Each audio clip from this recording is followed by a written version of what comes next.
ان سے فرما دیجیے، آپ ان سے فرما دیجیے اگر تم اللہ تعالیٰ سے محبت رکھتے ہو تو میرا اتباع کرو تاکہ تم سے اللہ تعالیٰ محبت کرے۔ اس ارشاد باری سے واضح ہوتا ہے اگر انسان اللہ تعالیٰ سے محبت کی لو لگانا چاہتا ہے تو اس کے لیے حضور صلی اللہ علیہ وسلم کا اتباع لازمی ہے۔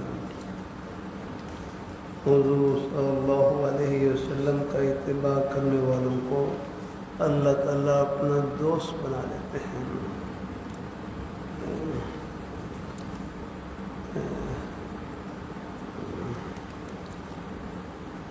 میرے حضرت سے صاحب پوچھ لگے اللہ تعالیٰ کی محبت کی نشانی کیا ہے؟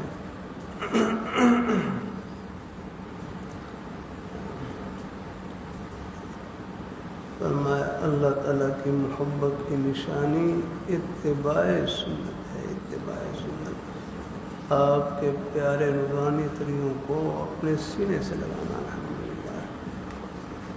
اور اتباع سنت بھی کوئی مشکل نہیں، بہت آسان یاد رہے۔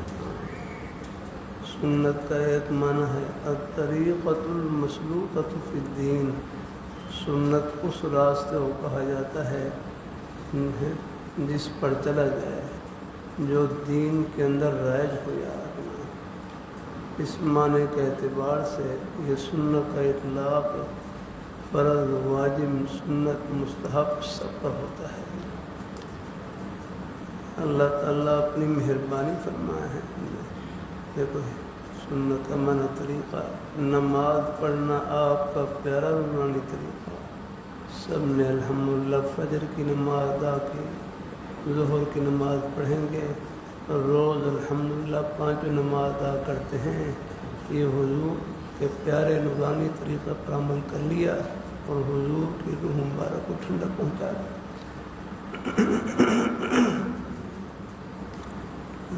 کتنی سنتیں ایسی ہیں جن پر آپ پہلے سے عمل کر رہے ہیں۔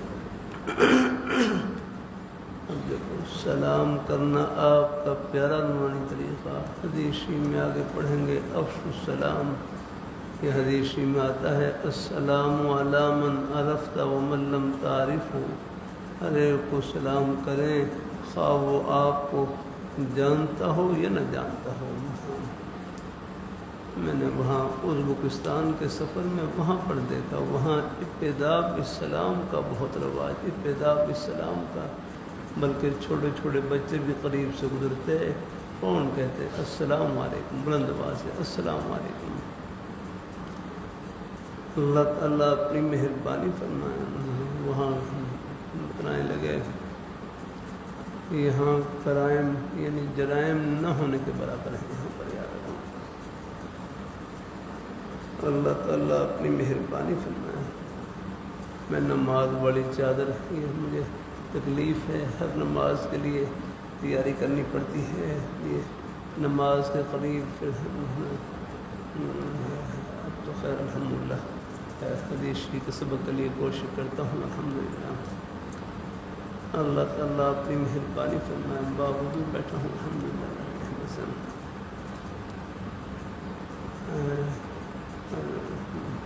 میری 2 دفعہ وہاں چادر میں آگے پیچھے ہوئی، ایک امام بخاری رحمۃ اللہ علیہ کی جو مسجد ہے بخارا میں، وہاں پر مغرب کی نماز پڑھی تو وہاں بھی چادر بھول آیا۔ ہم نے تو پھر نماز ایک اور جگہ پڑھی، ہمارے ایک بھائی اس صبح کی نماز پڑھنے کے لیے وہی امام بخاری رحمۃ اللہ علیہ کی مسجد میں گئے تو وہاں ایک صاحب ملے اور میری چادر نے اٹھا رکھے ہیں، کل آپ اسی شکل کے لوگ یہاں پر آئے تھے، شاید یہ آپ کی چادر رہ گئی ہے۔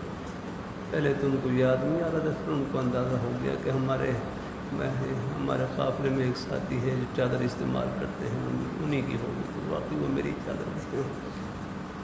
ایسی ایک اور جگہ وہاں پر ایک بزرگ کے مذاق رہا جی، میں اپنی نماز والی چادر باہر رکھ کر چلا گیا استنجا کرنے کے لیے، واپس آیا تو بھول گیا رہا، میں بس میں آ گیا۔ اب ایک بوڑھے آدمی ہے، میری چادر اٹھا کر وہ گھوم رہے ہیں، کبھی وہ بیت الخلاء کی طرف جائیں گے، یہاں تو نہیں کوئی آدمی، پھر باہر آئے تو باہر اندازہ ہوا کہ ان حضرات میں نے بس الحمدللہ یہ امانت داری اور بہت سی خوبیاں اللہ محدثین کی اولاد ہے۔ اللہ تعالیٰ اپنی مہربانی فرمائے۔ ہاں یہ نہیں اتباع سنت کوئی مشکل نہیں، بہت آسان ہے۔ کتنی سنتیں ایسی ہیں جن پر پہلے سے آپ عمل کر رہے ہیں۔ مہمان تشریف لائے، حدیثی میں آتا ہے من کان یؤمن باللہ والیوم الآخر فلیکرم ضیفہ، جو آدمی اللہ تعالیٰ پر اور آخرت کے دن پر ایمان رکھتا ہے وہ اپنے مہمان کا اکرام کرے۔ بات دیکھ لیں، ہر مسلمان میں اللہ نے یہ خوبی رکھی ہے، کوئی مہمان آ جائیں محبت سے ملتے ہیں۔ الحمدللہ اللہ تعالیٰ اپنی مہربانی فرمائے۔ کتنی نیکیاں راستے کی ہوتی ہیں جن کے اوپر آپ پہلے سے عمل نہ ہوں۔ تو اتباع سنت کوئی مشکل نہیں، بہت آسان۔ میں نے کہنا سنت کا ایک معنی ہے طریقہ، الطریقۃ المسلوکۃ فی الدین، دین ہے سنت، نام ہی اس طریقے کا ہے جو دین کے اندر رائج ہو، چاہے وہ فرض ہو، واجب ہو، سنت ہو، مستحب ہو۔ تو بہت سی اب نماز پڑھنا آپ کا پیارا نورانی طریقہ، روزہ رکھنا آپ کا پیارا نورانی طریقہ، زبان سے سچ بولنا آپ کا پیارا نورانی طریقہ، اللہ تعالیٰ کا ذکر کرنا آپ کا پیارا نورانی طریقہ ہے۔ یہ حدیث شریف کا پڑھنا اور سننا یہ آپ کا پیارا نورانی طریقہ، آپ کے پیارے صحابہ کرام کا طریقہ یاد رکھنا۔ الحمدللہ نیک مجالس میں اٹھنا بیٹھنا یہ آپ کا پیارا نورانی طریقہ۔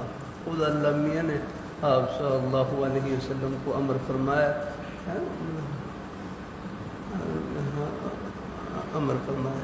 کیا قرآن پاک میں وَاصْبِرْ نَفْسَكَ مَعَ الَّذِينَ يَدْعُونَ رَبَّهُمْ بِالْغَدَاةِ وَالْعَشِيِّ يُرِيدُونَ وَجْهَهُ یا رکھنا۔ آپ اپنے نفس کو روکی رکھیں، يَدْعُونَ رَبَّهُمْ بِالْغَدَاةِ وَالْعَشِيِّ ہیں ان لوگوں کے پاس جو اپنے رب کو صبح و شام پکارتے ہیں، آگے تُرِيدُونَ وَجْهَهُ اور اللہ تعالیٰ کی رضامندی کو چاہتے ہیں۔ الحمدللہ اللہ تعالیٰ اپنی بارگاہ میں قبول فرمائے، اللہ تعالیٰ اپنی بارگاہ میں قبول فرمائے۔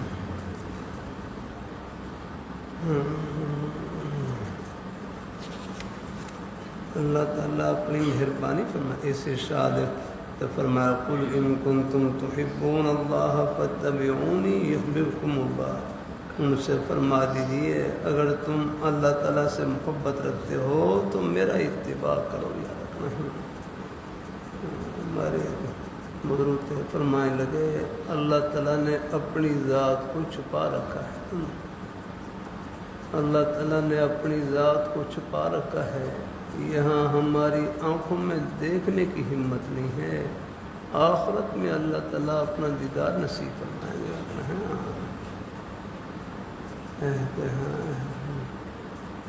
اللہ اپنے حدیث بخاری شریف میں آگے آپ پڑھیں گے سترون ربکم کما ترون القمر، کہ تم اپنے رب کو اس طرح دیکھو گے جس طرح کہ تم چاند کو دیکھتے ہو۔ اس طرح چاند کے دیکھنے میں کوئی حارج نہیں ہے، کوئی درمیان میں کوئی آگے کوئی چیز آڑ نہیں بنتی۔ فرمایا اسی طرح اللہ پاک کا دیدار بھی بڑے ہیں آگے نہیں بڑے اونچے بڑے واضح انداز سے نصیب ہوگا۔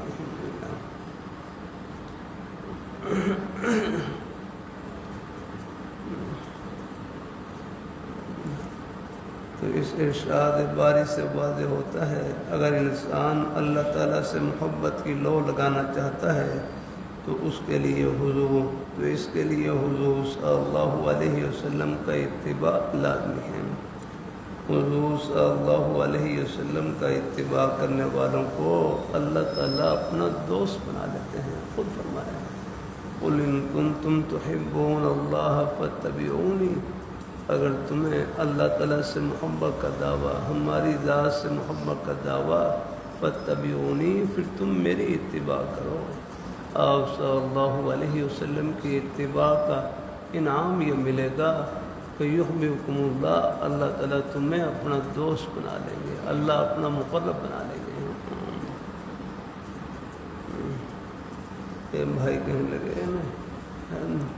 اللہ پاک کے پیارے حبیب صلی اللہ علیہ وآلہ وسلم آپ کے ایک ایک پیارے نورانی طریقے پر اللہ تعالیٰ کی پیار کی نظر ہے الحمدللہ، آپ کی ایک ایک ادا پر پیار کی نظر ہے۔ اللہ تعالیٰ اپنی مہربانی فرمائے، آپ کے سب پیارے نورانی طریقے رشد و ہدایت سے بھرے ہوئے، جنت کی ٹھنڈی ہواؤں سے بھرے ہوئے آ رہے ہیں۔ ہندوؤں کے سادھو اللہ کی رضا کے لیے کتنی نفس کشی اور ریاض کرتے تھے۔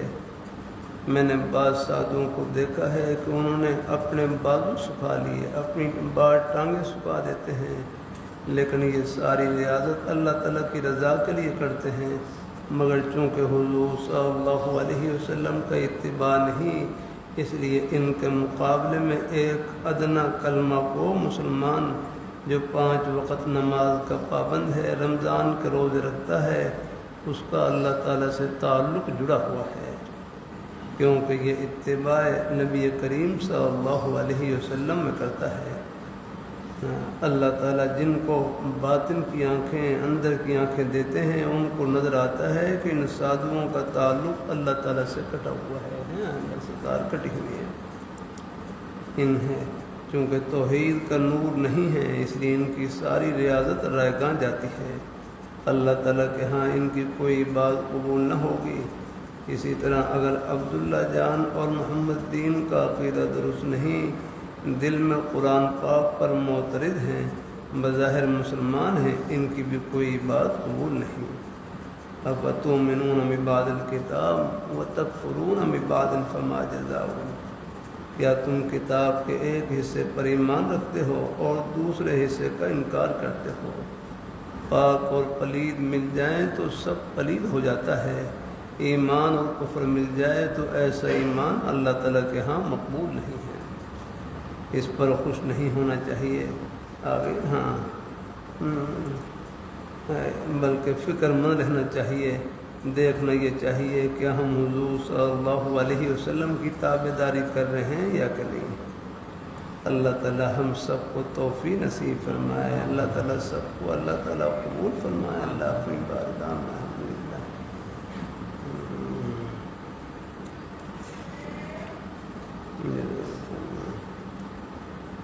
اللہ تعالیٰ اپنی مہربانی فرمائے، جس سے محبت ہو اس کی ہر چیز محبوب ہوتی ہے، مثلا آب زمزم اور مدینے کی کھجوریں، امیر ہو یا غریب، جس مسلمان کو دی جائیں وہ محبت سے لیتا ہے۔ اگر کسی کے متعلق دل میں نفرت ہو تو اس کی ہر چیز رد کر دی جاتی ہے۔ جب ہم میں اتنی غیرت ہے کہ جو ہماری توہین کرے ہم اس سے نفرت کرنے لگتے ہیں، تو اللہ تعالیٰ کی غیرت کا ہم اندازہ کر ہی نہیں سکتے۔ وہ کافر، مشرک، نفاق الاعتقادی کے منافقی کوئی بات قبول نہیں کرتا ہوں۔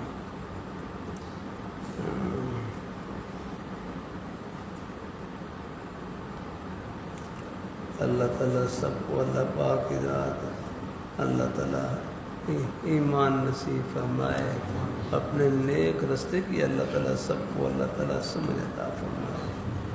آمین۔